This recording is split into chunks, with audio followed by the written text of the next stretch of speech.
Hola, soy una mujer divorciada de casi 40 años. Quizás penséis que, en los tiempos que corren, un divorcio no es para tanto, pero mi historia es un poco diferente. Cuando me casé, yo también tenía mis sueños. Quería formar una buena familia, criar a mis hijos en un hogar con un buen padre. ¿Por qué? Porque yo crecí sin conocer la felicidad. Quería darles a mis hijos esa familia pacífica y estable que mi marido y yo nunca tuvimos. Pero las cosas no siempre salen como uno quiere, ¿verdad? A través de mi divorcio aprendí a las malas lo difícil que es la vida. Mi historia de hoy trata sobre todo lo que me hicieron mi exmarido y su familia, y cómo se lo devolví con creces. Os aviso, es un poco larga, pero os agradecería que la escucharais hasta el final. Mi infancia la pasé en un hogar roto. Mi padre le fue infiel a mi madre cuando yo estaba en cuarto de primaria, y lo hizo de la forma más descarada posible. Mi madre lo pilló en plena faena y, por desgracia, yo también estaba en casa en ese momento. Mi padre, al ser descubierto, no dijo ni una palabra. Simplemente cogió su maleta y se fue. Ni siquiera me miró a los ojos cuando pasó a mi lado. Aún no he podido olvidar su patética figura dándome la espalda. Desde ese día, la figura de un padre desapareció por completo de mi vida. No sabíamos su dirección ni su teléfono.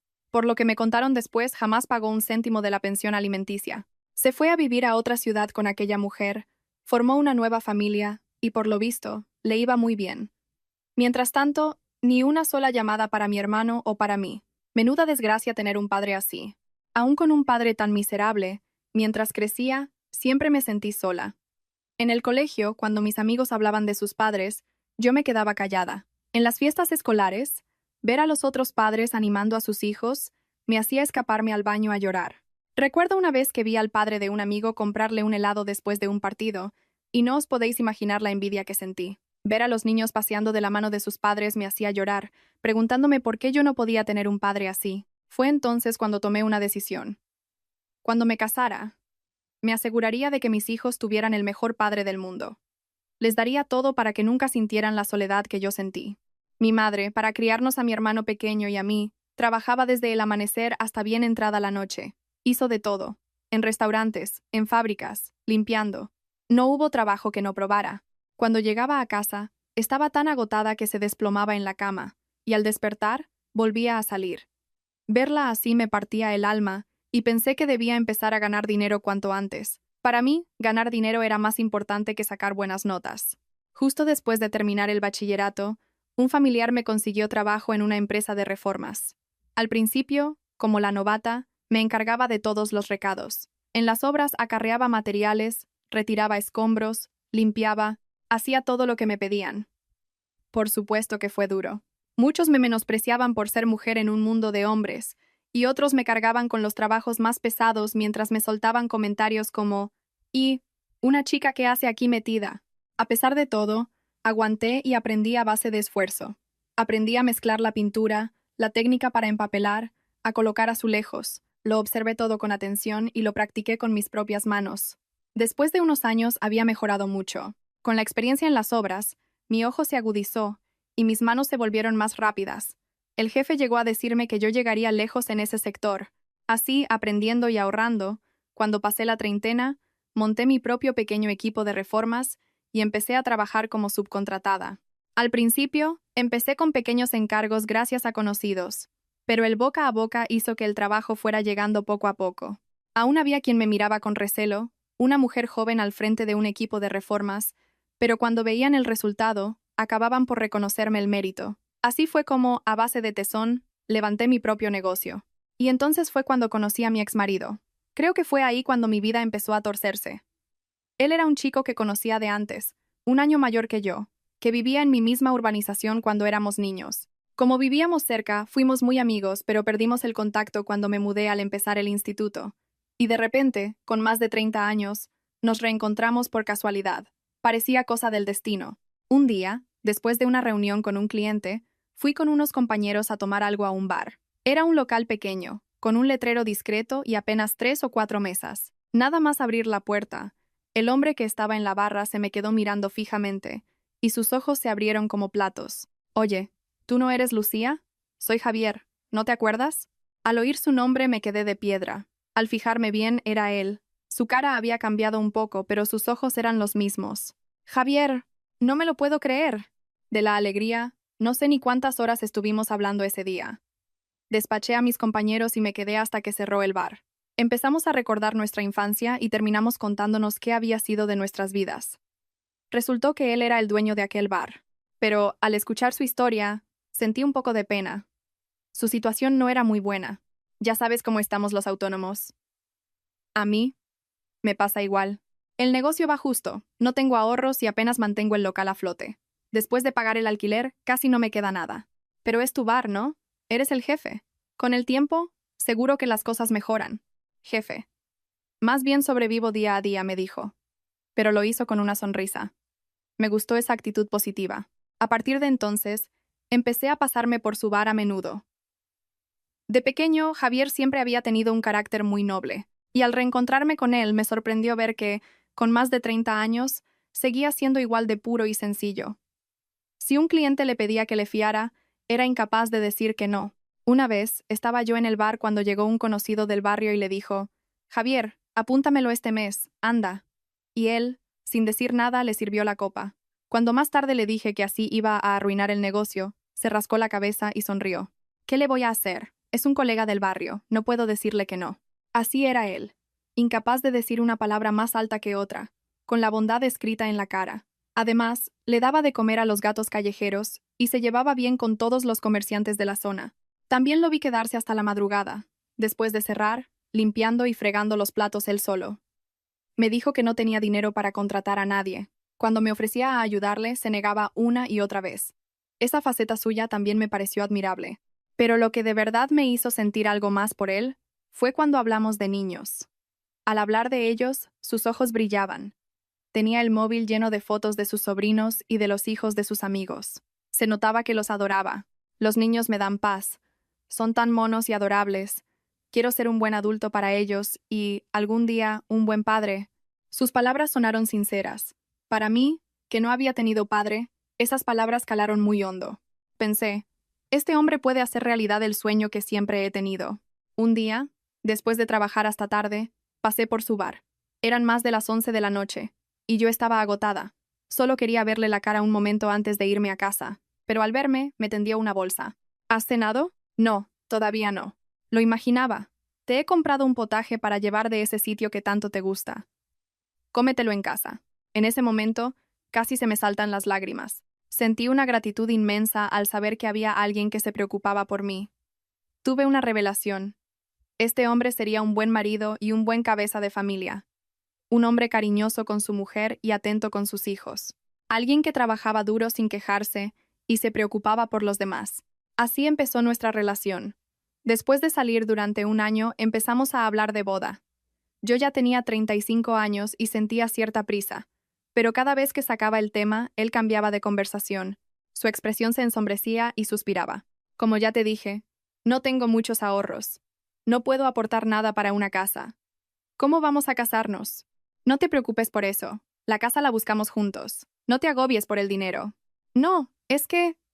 La verdad, mi situación familiar es un poco complicada. Ya te contaré. Al principio no le di importancia, pero seguía evitando el tema del matrimonio. Un día, extrañada, se lo pregunté directamente. Javier, sé sincero. ¿No quieres casarte conmigo? No, no es eso. Entonces, ¿por qué me evitas? ¿Cuál es el problema? Si no quieres casarte, yo también tengo que replantearme las cosas, así que dímelo. Ante mis palabras, dudó un buen rato antes de hablar. ¿Recuerdas que te dije que mi situación familiar era complicada? La verdad es que a mi familia le he hecho creer que me va muy bien económicamente. ¿Qué? Soy el hijo mayor, ¿sabes? Además, siempre saqué buenas notas. Fui a la universidad que mis padres querían. Por eso, cuando les dije que iba a montar un bar, se opusieron firmemente. Sus expectativas eran altas, así que su decepción también lo fue. Como mis padres se preocupan mucho, desde que abrí el bar, he fingido que el negocio va viento en popa. Seguramente piensan que gano más de 4.000 euros al mes sin problemas. Me contó que, en la boda de un primo, delante de todos los familiares, su madre dijo: «El negocio de mi hijo va de maravilla. Nos pasa una buena paga todos los meses. Es un sol». Los parientes la envidiaban, y mi futura suegra se sentía orgullosa. Como ellos tenían esa imagen de él, continuó con la mentira. Con lo que ganaba en el bar apenas le llegaba para vivir, pero por su orgullo de hijo mayor, les enviaba dinero a sus padres todos los meses, gastando sus pocos ahorros y viviendo él con lo justo. Lo hacía por miedo a que descubrieran la verdad. Por el dinero que les envío cada mes, no he podido ahorrar nada y no podemos casarnos. Mis padres dan por hecho que si me caso, me encargaré de todo, de la casa y lo demás. Me conocen como el hijo exitoso que gana mucho dinero. No me veo capaz de cumplir sus expectativas, y me siento fatal por ti. Aunque me sentí engañada, por otro lado lo entendí. El peso de ser el hijo mayor, el no querer defraudar a sus padres. Yo había vivido algo parecido. Le di muchas vueltas. ¿Debía casarme con un hombre sin nada? Pero, pensándolo bien, el dinero se puede ganar. Yo trabajaba y mi negocio iba cada vez mejor. Lo más importante era si él podría ser un buen padre. Y de eso estaba segura. Solo había que ver cómo trataba a los niños. Al final tomé una decisión y se lo dije. Yo me encargo de la entrada para el piso. ¿Qué? ¿De verdad puedes? Preguntó con los ojos abiertos como platos. Con mis ahorros es suficiente.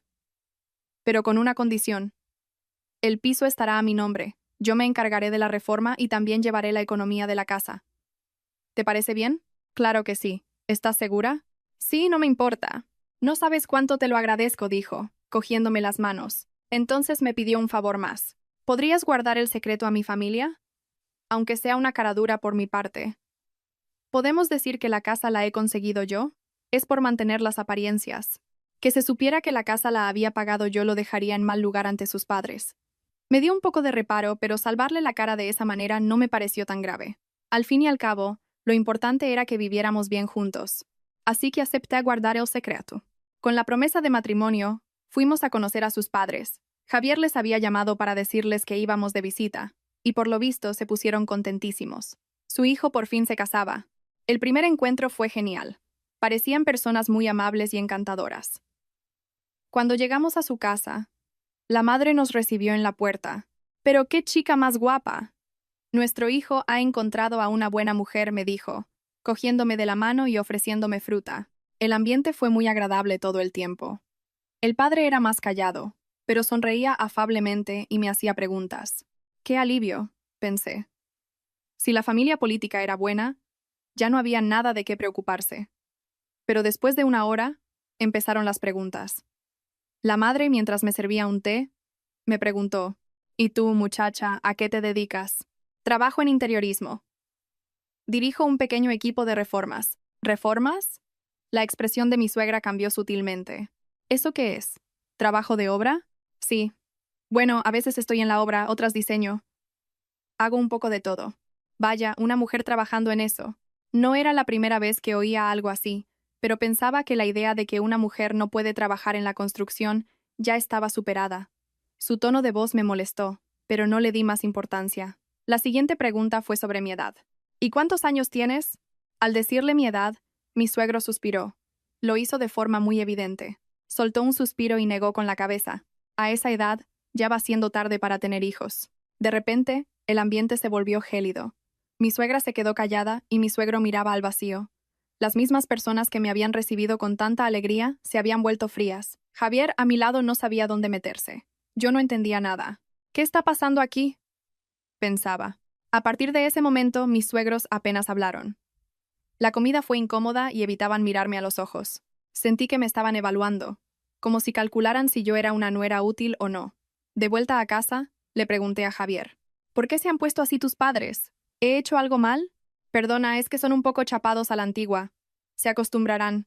El problema no es que se acostumbren, es que juzguen a una persona por su edad o su trabajo desde el principio. Lo sé, pero no los vas a ver mucho. Lo importante es que nosotros estemos bien. Conocer a mis suegros me hizo dudar del matrimonio. Pero vi que Javier les tenía mucho respeto, casi miedo. Cuando estaba con ellos, no se atrevía a levantar la voz y les respondía midiendo cada palabra. Así que pensé que lo mejor sería mantener las distancias con ellos. Verlos solo en Navidad o de vez en cuando y ya está. Me convencí a mí misma. Y, tal como le prometí a Javier, mantuve en secreto que yo había pagado el piso. Al final, nos casamos. Aún no sé por qué tenía tantas ganas de casarme en ese momento. Supongo que pensé que el matrimonio tiene su momento, y que si dejaba pasar esa oportunidad a mi edad, me costaría encontrar a otra persona. Sí, lo sé. Fue un error de cálculo monumental.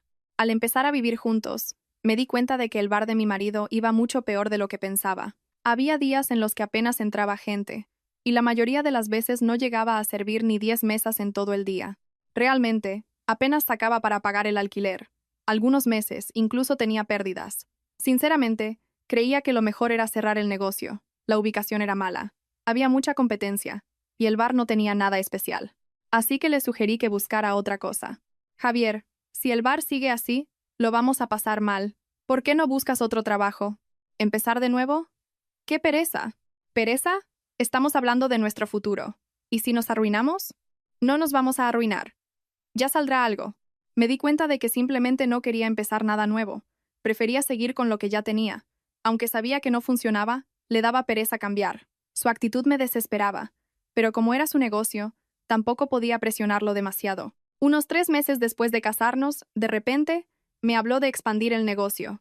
Quiero trasladar el bar a un local más grande. ¿Qué? ¿Así de repente? La ubicación actual es mala. Si nos vamos a un sitio más grande, vendrá más gente. ¿No tendrás algo de dinero ahorrado? Préstamelo. En cuanto me vaya bien, te lo devuelvo. No daba crédito. Si apenas podía mantener el bar actual, ¿qué sentido tenía expandirse? Un local más grande significaba un alquiler más caro y una fianza mayor. Si no era capaz de gestionar lo que tenía, ¿qué iba a cambiar en un sitio más grande? La verdad es que en ese momento yo tenía algo de dinero ahorrado, mi negocio iba bien. Pero me pareció una idea terrible. Si se expandía en ese momento, la ruina sería aún mayor. Lo siento, pero no me parece buena idea. ¿Por qué? ¿No tienes dinero? No es eso. Es que expandirse ahora mismo es muy arriesgado. Esperemos a que la situación sea más estable. Al negarme, mi marido se vino abajo. Dejó de comer y se encerró en la habitación. Al verlo así, me sentí mal por haberme negado. No lo había hecho por falta de dinero, sino por falta de confianza en el plan. Pero él pareció interpretarlo como que no quería ayudarle. Después de eso, entró en una especie de depresión. Apenas hablaba, iba al bar sin ganas, y al llegar a casa se tumbaba en el sofá. Si intentaba hablar con él, me respondía con monosílabos. Javier, ¿has comido? Sí. ¿Qué tal el bar hoy? Normal. Era imposible mantener una conversación. Por mucho que intentara animarlo, no había manera. Un día me llamó su hermana, mi cuñada. Lucía. Mi hermano no parece estar muy bien últimamente. ¿Ha pasado algo? No, solo está un poco agobiado con el trabajo. ¿Es por problemas de dinero? No, no es eso. Me daba vergüenza contarle los problemas de casa, así que le di una respuesta evasiva. En ese momento, no tenía ni idea de por qué mi cuñada me había preguntado específicamente por el dinero. Por aquel entonces, ocurrió algo grave en la familia de mi marido. A mi suegra le diagnosticaron un cáncer de colon en fase inicial. Me llamó mi marido con la voz temblorosa. Cariño, mi madre tiene cáncer. ¿Qué? ¿Cáncer? El corazón me dio un vuelco. Por muy fría que hubiera sido mi suegra conmigo, era la madre de mi marido. Me preocupé mucho. ¿Qué tipo de cáncer es? ¿Es grave? Cáncer de colon, pero como es en fase inicial, con una operación se soluciona. Por suerte, al ser una etapa temprana, la operación era sencilla. Se podía extirpar con una endoscopia, y además tenían seguro privado. Calculé que con unos 5.000 euros sería suficiente, incluyendo la hospitalización, cuidados y otros gastos. Pero unos días después, mi marido me dijo, cariño, ¿puedo pedirte un favor? Sí, claro. ¿Qué pasa? Es por la operación de mi madre. ¿Podrías prestarme 15.000 euros? ¿15.000? ¿Por qué tanto? ¿No lo cubre el seguro? No, no es suficiente. Entre la hospitalización, los cuidados y otras cosas, hace falta más. No me dio más explicaciones. Algo no me cuadraba. ¿Por qué hacían falta 15.000 euros para una operación de cáncer de colon en fase inicial? Me parecía una cantidad desorbitada. Pero tampoco quería acosar a preguntas a alguien que lo estaba pasando mal, y tratándose de la operación de mi suegra, no podía negarme. Era una cuestión de vida o muerte. Y pensé, no creo que me esté mintiendo, ¿verdad? Al final, le presté a los 15.000 euros. Para que quedara constancia, se lo transferí y le envié un mensaje por WhatsApp, por si acaso. Te lo presto, ¿eh? Tienes que devolvérmelo. Sí, gracias. Te lo devolveré, te lo prometo. También le hice firmar un reconocimiento de deuda, aunque a él le sentó bastante mal. No entendía por qué entre marido y mujer teníamos que firmar papeles. Aún así, insistí en hacerlo. La operación de mi suegra fue un éxito. Cuando fui a visitarla al hospital, la vi coger la mano de mi marido y decirle, «Hijo mío, ¿cuánto te has esforzado para conseguir el dinero? Eres un sol, nuestro Javier». A mí ni me miró. Ni una palabra de agradecimiento. Supuse que pensaba que el dinero lo había conseguido su hijo. Otra vez con los secretos. Pensé.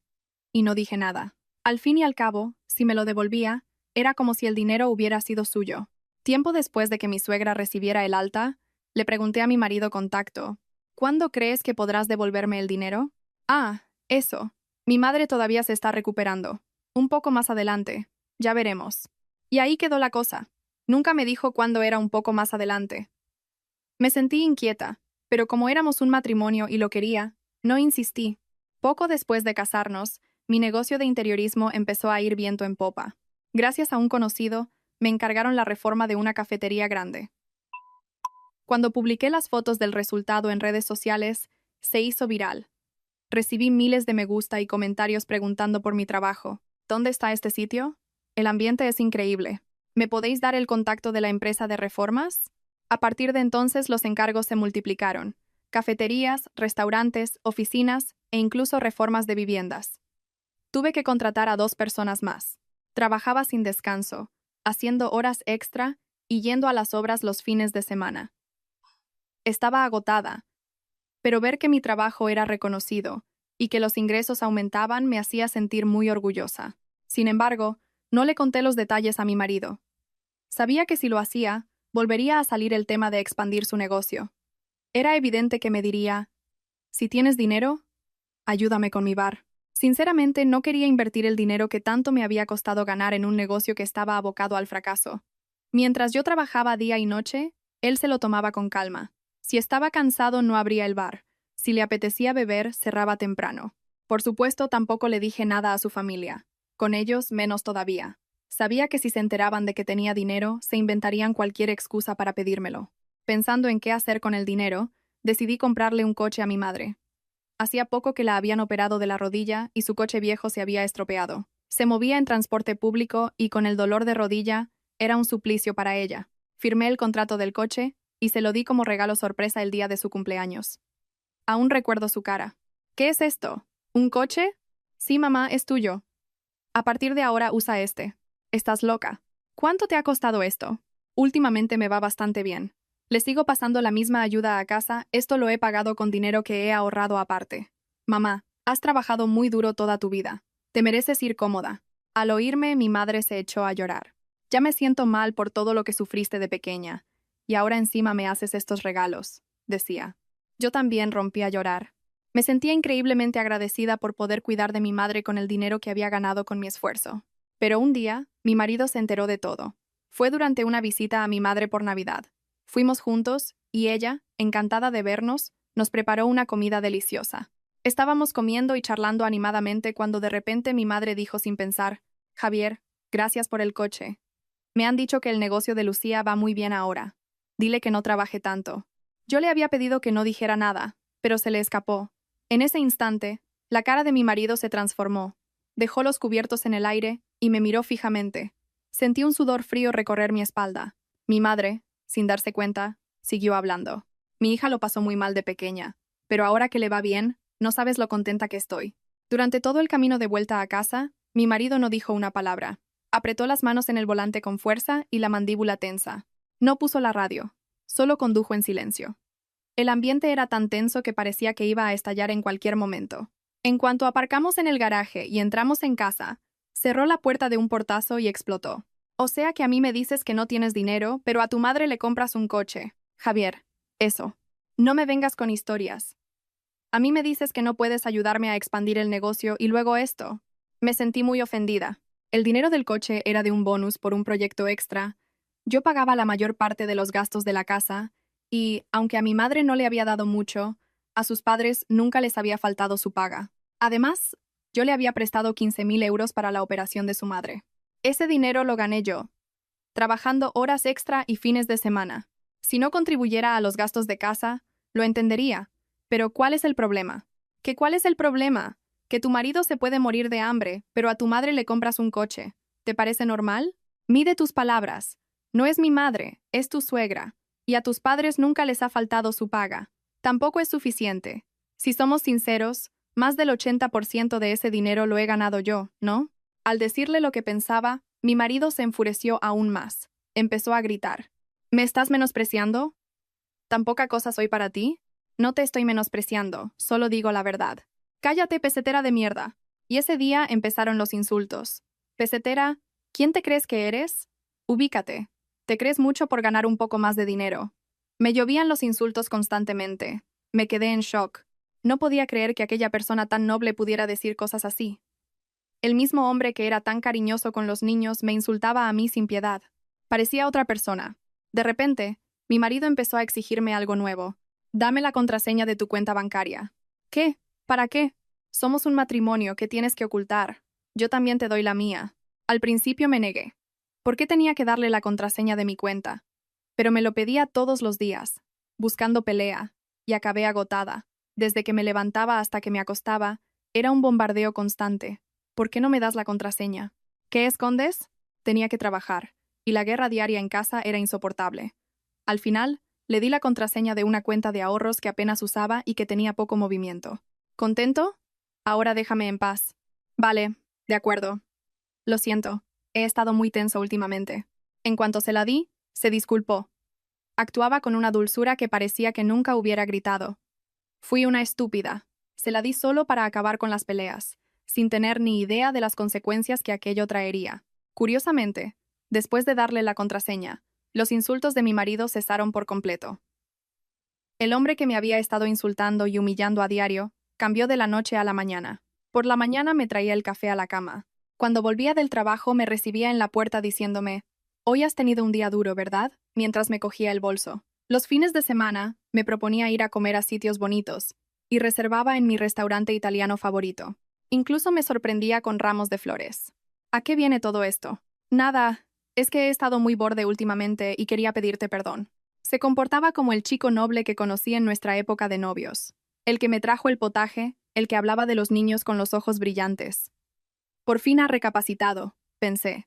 Ya no desconfía de mí y se siente más cómodo. Revisé la cuenta, y como no vi nada raro, me quedé tranquila. Aún así, una parte de mí seguía inquieta. Las heridas que me habían causado sus palabras eran demasiado profundas. La frase pesetera de mierda resonaba en mi cabeza una y otra vez. A veces, me despertaba por la noche pensando en ello y me echaba a llorar. No me atrevía a contárselo ni a mi mejor amiga. Me daba vergüenza. Si le contaba que mi marido me decía esas cosas, me sentiría patética. Un día, me llamó mi cuñada. Me preguntó qué tal estaba y cómo me iban las cosas. «Lucía, ¿qué tal estás? ¿Mi hermano te trata bien?» «Bueno, últimamente estamos mejor. Me alegro, pero te noto la voz un poco apagada. Pareces cansada. ¿Pasa algo?» Su preocupación me ablandó. Llevaba mucho tiempo aguantando, y no tenía con quién desahogarme. No quería contárselo a mis compañeras de trabajo para no airear mis problemas matrimoniales, ni a mi madre para no preocuparla, y me daba vergüenza contárselo a mis amigas. Pero mi cuñada era familia. Aunque era la hermana de mi marido, pensé que me entendería. Así que se lo conté todo. Desde que mi marido me pidió dinero para su negocio, hasta lo del coche de mi madre y mi preocupación por ello. Le conté los insultos tan hirientes que me había dicho, el shock que sentí al oírle llamarme pesetera de mierda y lo agotada que estaba de discutir todos los días. ¿Qué he hecho mal? Es mi dinero. Y se lo di a mi madre. Yo pago la mayoría de los gastos de casa y nunca he dejado de darles la paga a tus padres. ¿Por qué tengo que aguantar esos insultos? Tienes toda la razón, Lucía. Mi hermano se ha pasado 3 pueblos. La verdad es que me he quedado de piedra al oír que te ha dicho esas cosas. Mi hermano no es así. Yo tampoco lo sabía. Lucía, estoy de tu parte de verdad. No le diré nada a mis padres. No te preocupes. Si necesitas hablar, llámame cuando quieras. Sus palabras me consolaron. La verdad es que nunca había tenido una buena impresión de mi cuñada. Me parecía que, al igual que mis suegros, me juzgaba por mi situación y me miraba con cierta altanería. Pero al verla defenderme, pensé que quizás la había juzgado mal. Solo estaba preocupada por nosotros. He sido demasiado sensible, me dije. Así pasó 1 año y medio. 1 año y medio de paz, en el que mi marido me trató bien. Sin insultos, sin peleas. Vivimos como un matrimonio normal. A veces, mi marido me pedía algo más de dinero y yo se lo daba sin rechistar. Es que el bar va peor últimamente, lo siento. No te preocupes, si necesitas algo, dímelo. Aunque yo ya pagaba la mayor parte de los gastos, como decía que el bar iba mal, empecé a darle más dinero cada mes. Pasé de darle 500 euros a 1000, y si se quejaba, a 1500. ¿Qué podía hacer? Éramos un matrimonio y tenía que ayudarle. Él me lo agradecía diciendo: «En cuanto el bar remonte, te lo devolveré todo». En esa época no revisaba mucho mi cuenta bancaria. Estaba en pleno auge de trabajo. Ganaba mucho más que antes y tenía el dinero repartido en varias cuentas, una para gastos grandes y otras para el día a día, así que no solía mirar los movimientos. Pagaba casi todo con tarjeta y el dinero entraba constantemente, así que no tenía necesidad de comprobar el saldo. Solo miraba los ingresos. Hasta que un día, tenía que cerrar un contrato para una obra grande y necesitaba pagar los materiales por adelantado. La cantidad era elevada y no podía pagarla con tarjeta, así que tenía que hacer una transferencia, unos 20.000 euros. Como necesitaba una suma importante de golpe, decidí usar el dinero de la cuenta de ahorros que le había mencionado a mi marido. Según mis cálculos, en esa cuenta debería haber como mínimo 65.000 euros. Nunca la había usado para gastos corrientes, solo para ahorrar. Pero cuando abrí la aplicación del banco y vi el saldo, no podía creerlo. 4.000 euros. Solo quedaban 4.000 euros. Pensé que estaba viendo mal. Me froté los ojos y volví a mirar. La cifra era la misma. Cerré la aplicación y la volví a abrir. Igual. El corazón me dio un vuelco. Revisé los movimientos, me temblaban los dedos al deslizar la pantalla. Había una retahíla de transferencias que yo no había hecho. Cada pocos días, 500 euros, 1.000, a veces hasta 1.500. Las cantidades y las fechas eran irregulares, sin un patrón claro. No era la misma cantidad el mismo día del mes. Había ido sacando el dinero poco a poco, de forma muy sutil. El nombre del destinatario era el de mi suegra. Hice cálculos. En todo ese tiempo, había desaparecido de mi cuenta un total de 85.000 euros.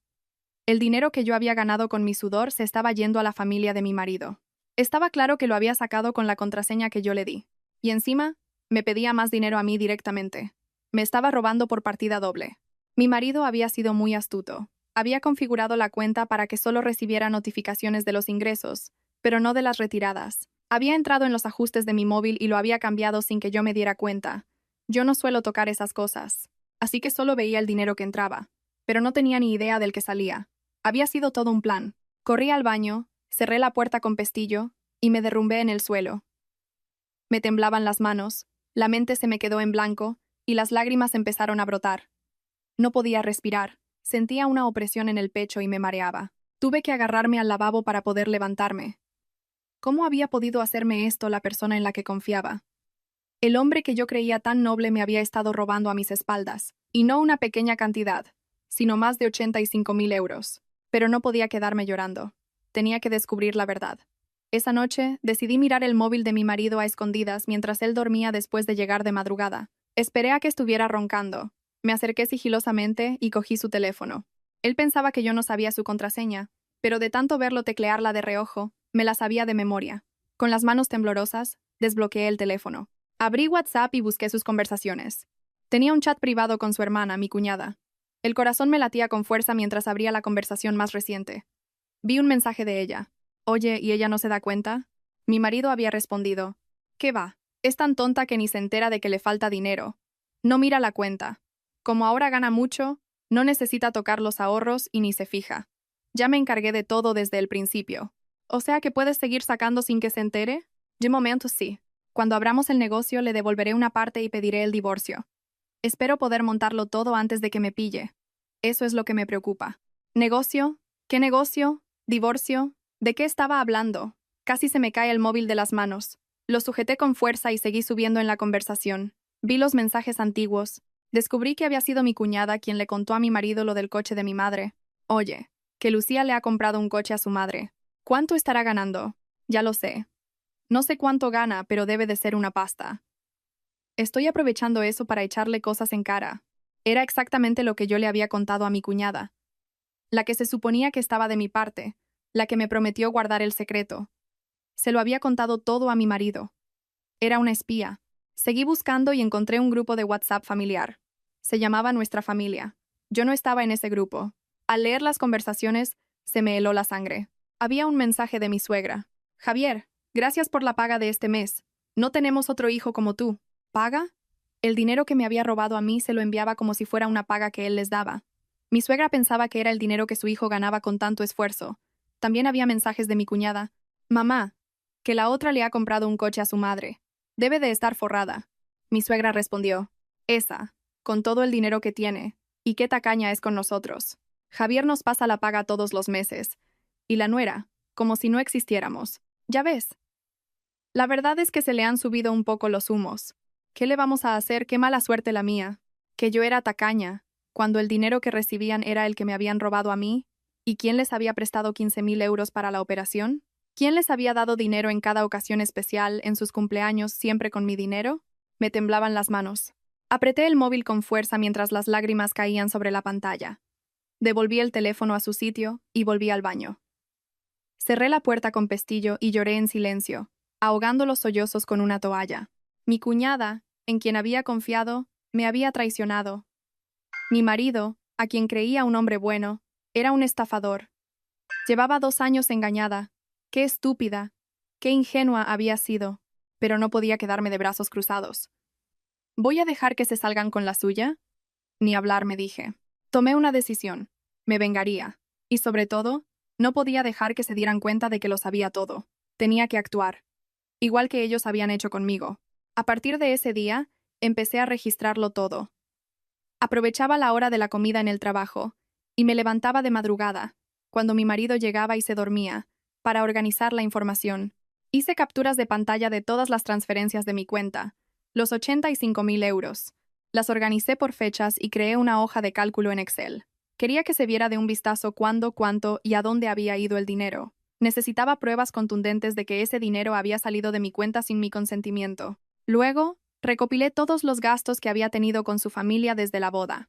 Los 15.000 euros del préstamo para la operación de mi suegra, de los que por suerte tenía el reconocimiento de deuda, las pagas mensuales, el dinero de Navidad, los regalos de cumpleaños de mis suegros, el regalo de boda de mi cuñada, el dinero para mi sobrino. Lo sumé todo y añadiendo los 85.000 euros robados, la cifra superaba los 140.000 euros. El dinero que yo había ganado trabajando de sol a sol, con las manos agrietadas y la espalda destrozada, estaba sirviendo para llenar los bolsillos de su familia. Por suerte también tenía grabaciones de los insultos de mi marido. Pesetera de mierda, ¿quién te crees que eres?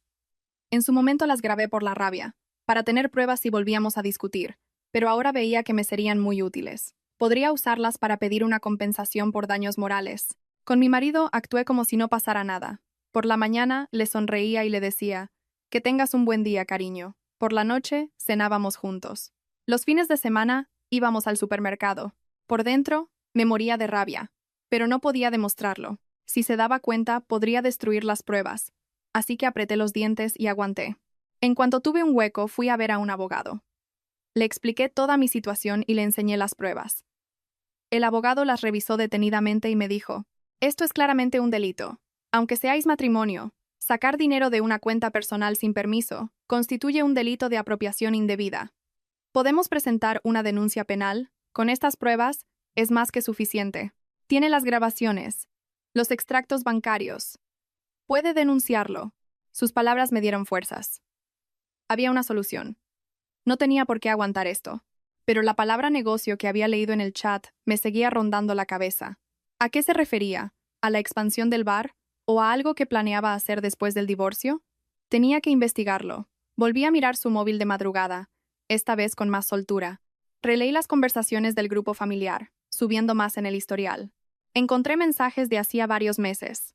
He visto un local para el negocio. Está muy bien. ¿Cuánto piden de fianza? Entre una cosa y otra, unos 100.000 euros. Vale, en cuanto juntemos el dinero lo cerramos. Resultó que la familia planeaba abrir un restaurante familiar. El marido de mi cuñada es cocinero, así que él se encargaría de la cocina.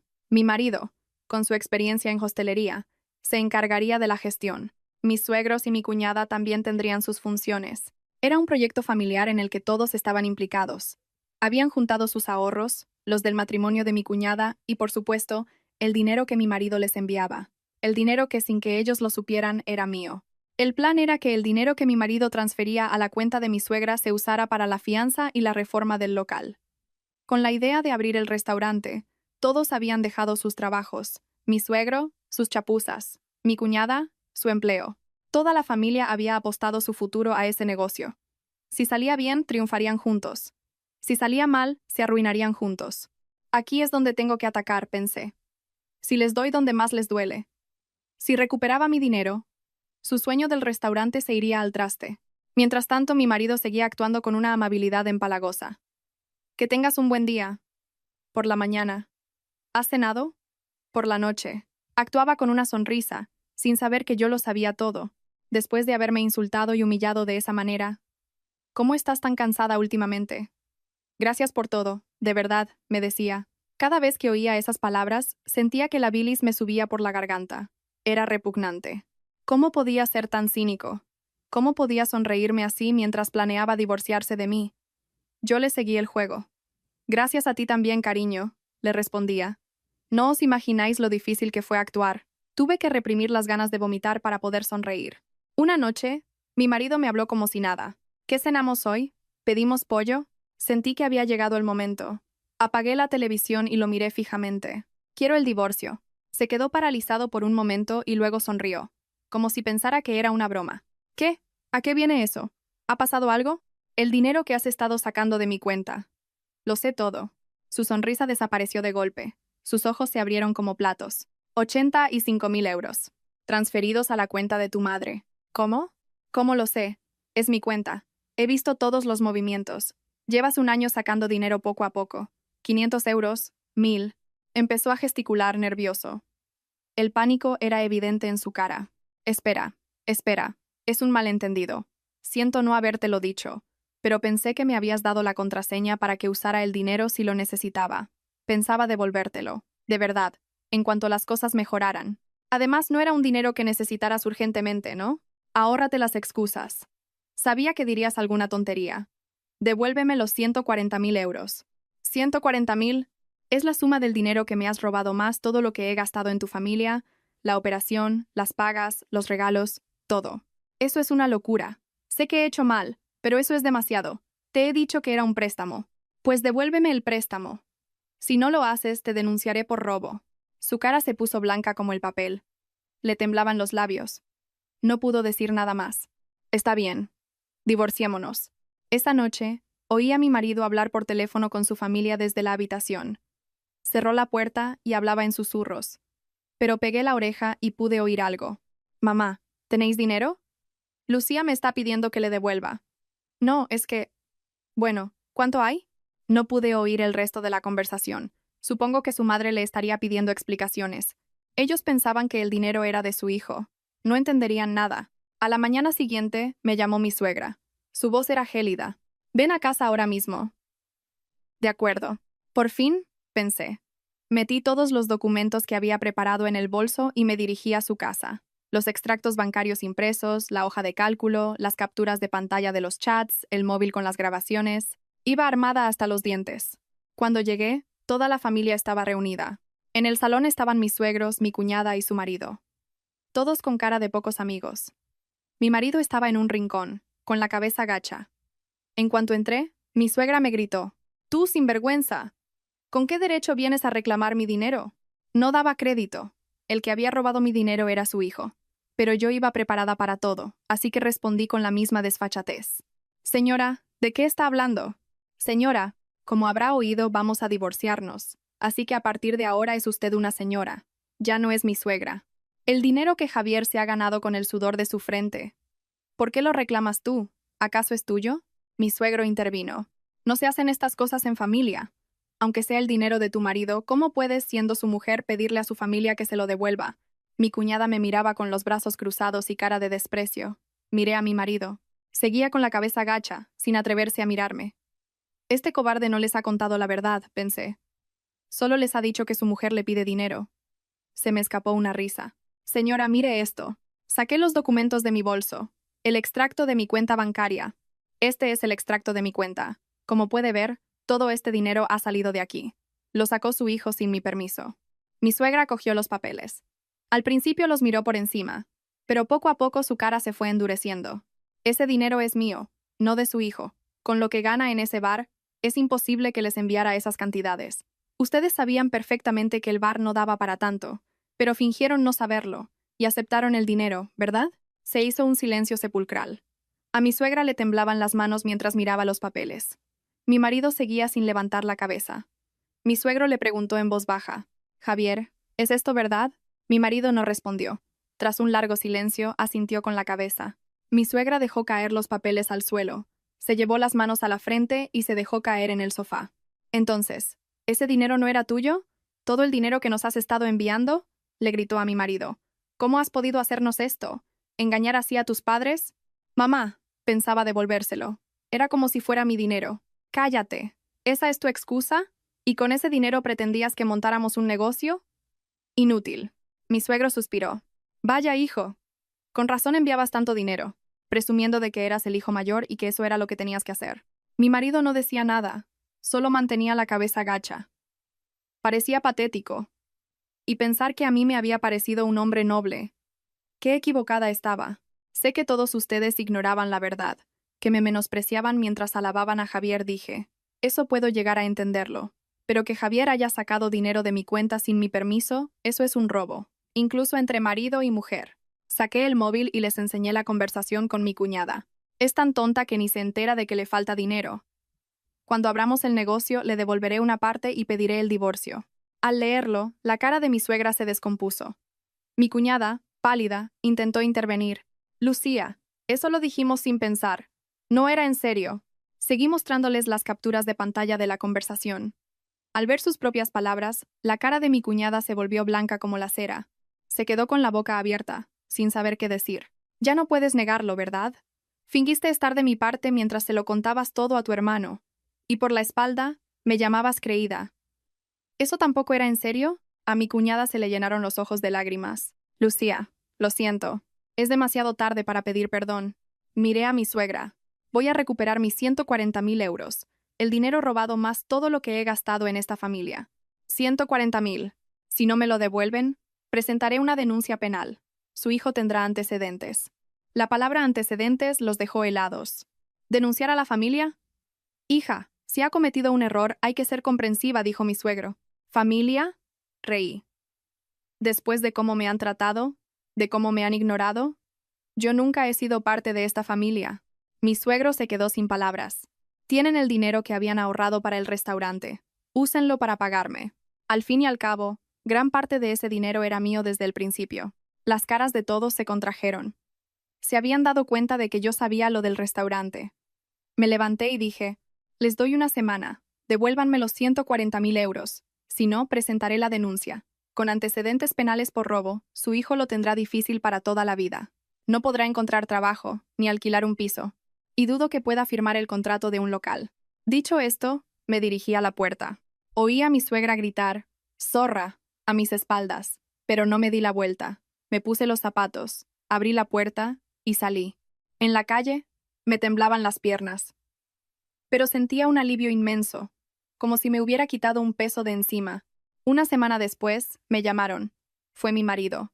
Su voz era apenas un susurro. Te devolveremos el dinero. Todo. Tenían que evitar que su hijo tuviera antecedentes. Sabían que con un historial delictivo, el contrato del restaurante sería imposible. Y encontrar trabajo. También. No tenían otra opción. Con esto, su plan del restaurante se fue al garete.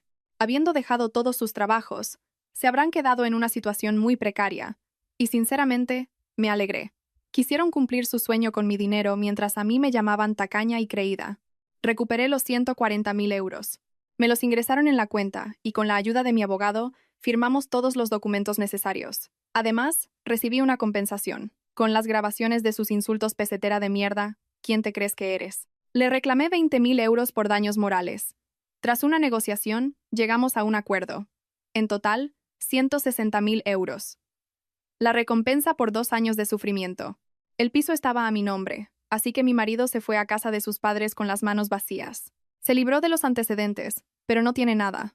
El bar lo cerró. Tampoco es que funcionara. No sé qué hará ahora para ganarse la vida. Y, sinceramente, no me importa.